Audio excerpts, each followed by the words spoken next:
Kani kadega Batesi TV, bat pidang pet yaki kubor baman kasni, balwan rasha pida ka orange nisan, lom so po niya fabricate shillong.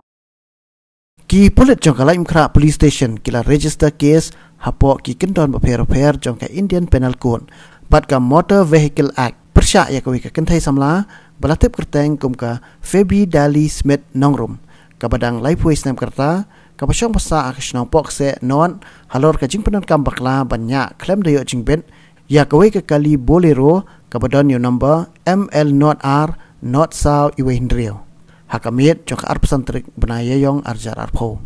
kini ke jingja kala sapriang hadu kata taling bagi social media ya kabela ringdor kat ba kini Kynthei samla kadang ainya yo officer in charge jong kala imkra police station hadian bagi Pulit kilara eka sya police station bar hadian bela syabat hakibor pahara jok do pasno malki hakabede begini jingja na kaliang menteri rang baka jelau konrad kongkal sangma hakaji krem gila pathai ko bor lo ong baka anhi kansele ekbadan kam bat ke sarkar kano mailan inu nuru ban Pendonkam Bakla ya kinong Kynthei jong ke sarkar.